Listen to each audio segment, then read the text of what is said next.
You talked to Terrence Knighton down in Texas, right, for that satellite camp. Yeah. You mentioned it last week that he said Jamari Butler is the voice of the D-line room. However, you didn't mention this part in this conversation last week when we talked about this briefly. Yeah, Steve. He said, apparently, per Terrence Knighton, Nebraska defensive line coach, he thinks that Nash Hutmacher has the potential to be maybe a first-round draft pick. Yeah, he said it. Now, that's passing. significant. He said it in passing, like he wasn't dwelling on it. Okay. But yeah, it's striking to me that I don't know. He's he's very athletic, so he's got a shot. He's got to put some numbers up, I would think. But yeah, he said it. I didn't emphasize it because he said it in passing, and it was about Jamari Butler, who, by the way, Bill's huge right now. Is he? Yeah, I just saw him yesterday at camp. You were working camp. He's got like he's just, his neck got big. Like it kind of reminds me of Amir Abdullah. Remember him? I sure do. His neck got really big, but yeah, those guys, he's transformed. Almost like you don't recognize him now. God, what a great young man. He's good too. Yeah. He's good. But anyway, yeah, I don't know if Nash. I'm not a talent evaluator of guys up front. I can evaluate skill. I can tell you where a guy's going. Yeah. Thank you, Steve. We know that. I can't evaluate him. I don't. Well, right away I follow the ball. Right away, as we talked about, Mass kicks ass, and it's hard to find those guys. Yeah. So that gives you a chance to be like right now to say like that. Hey, he's a safety, potential first rounder. That's hard. The safeties just generally aren't first round picks. No, they're not. Running backs are generally not first round picks. Like one of them maybe. That's not how it goes. Big men, pass rushers. Oh yeah. Bill, you had been interested in this. I was surprised at Houston Christian how now these coaches don't say this stuff on the record. It's just like when you're talking off to the side. I'm surprised how blunt they are about saying, safeties, corners, running backs, receivers, dime a dozen. I heard a guy say quarterbacks dime a dozen the other day. Quarterback dime a dozen. Those guys are a dime a dozen. There's a lot of them. There's a lot of numbers to look at. Yeah. So when you go to evaluate a quarterback, and you're usually taking one, mm-hmm. and there's 60, 70 you're looking at. You've evaluated a lot of quarterbacks. Right. You don't evaluate a lot of. So if you don't get one, it's on to the next. Well, just take a look. You can just take a how Jordan Love do this year for the Packers. Very good. Pretty good. He's from Utah State. So just go down through all the teams or people and where the starting quarterbacks are from. Some of them are from blue bloods, and a lot of them aren't. I mean, you just go down through it. You see, I mean, one of the best quarterbacks, I think there was, about the 5,000 yard passing mark. How many there's been? And 4 or 5 of them were Drew Breeses. He's from Purdue. He's from Austin, Texas, right next to the University of Texas, and they didn't talk to him. Purdue. He went to Purdue. Good point. They didn't talk to him. Dime a dozen. But you know what's not a dime a dozen is the bigs. No, you don't hear a coach say that. They don't exist. Like you said, when you went to camp Friday night, right? Or you're there all Friday weekend. night, yeah, Friday night. What were the lines like for wide receiver DB? Really long, but really long. But especially in Houston. Yeah.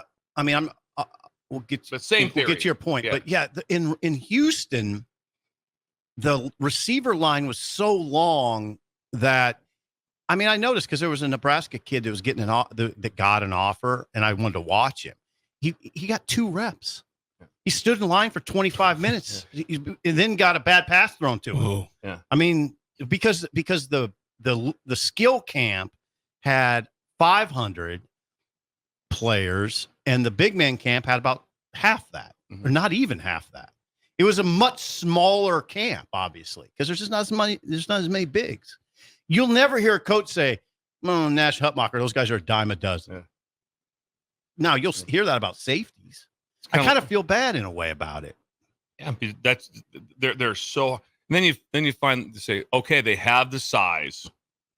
Now do they have the skill set? Do they have the energy? Do they have all those things that go with it? That's why the guys just get paid so much. When you have an Aaron Donald or someone of that, we just go, whoa, because whoa, he just wrecks the middle of the field. And just think that Aaron Donald was almost unblockable for 6-7 years in the NFL. That's right. And he played at Pitt. He didn't play in the SEC. No, he didn't. He didn't play in the SEC. So that means someone missed. That means someone. Usually, when they missed, I don't know this for sure. I imagine Aaron Donald was probably somewhere in the pipe, maybe 250 or 255, maybe in high school. Right. And probably, and he wasn't. What was he, 6'2"? Yeah, it's not that. Yeah, so there's probably there's people. He's a little undersized. But then became unblockable. But yeah, I don't know. Nash first rounder. I don't know. I haven't seen. I've not seen a projection yet. So, I mean, again, it's a year out. What I was going to say is I haven't seen him look like a first rounder. I haven't seen him play like a first rounder. Now, maybe that's ahead. Maybe Terrence Knighton's seeing things now. Probably seeing different things, more developed. And also, it's just a good comp because, like, D linemen are hard to find. Right. That puts you in the equation. Puts you in the equation to be able to be that. Yeah. Middle linebackers. There's a lot of them. There's a lot of them. So they're different. There's a lot of them that are different how they play. I mean, I happened to be with at LSU with 2 first-round draft picks, and they were different. And so that was Patrick Queen Patrick just left, but he went to Baltimore, and he was different. And then Devin won the Butkus Award. I mean, when you're around them, they were different. It was like, whoa. So the players like those guys, they're not dime a dozen. But when you get the board up on the linebacker board, there'll be 400 guys. There'll be 400 guys to look at. Right. And then it's always like, well, what about the safety that's going to move down to linebacker? Yeah. How about that guy? Where's he at? Those type of things. Nash is really athletic.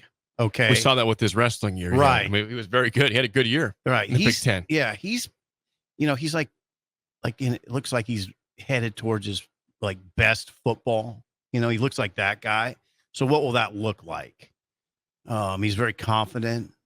The wrestling thing I think really did help him. So let's just see what it looks like. If you have a first-round pick in Hutmacher, you already like Ty Robinson coming back, good defensive lineman. Yeah. Jamari Butler's going to take a big step up. I mean, looks like it. You love the young guys. Cam Lenhart, Prince Will, Uman Bielen, and Lanhart. Yeah, I'd say Cam Lenhart and James Williams before Prince Will right now. But Prince Will still had a good year last year. Yeah. But yeah, they've got pretty good depth. There's some guys you don't exactly know about. I mean, Vincent Carroll Jackson, you don't really know about. Sefu Lefatou, I can't say the name. Whatever the hell his name is. Lefatou. Let's go Lefatou. He's risen, but you don't know. I mean, I don't know. He's got to do it. He's got to do it in a game. But they're pretty good up front. They're good up front. Those 3 guys that they're going to roll out there first, Nash, Ty, and Jamari Butler are good. They're good. They can handle themselves.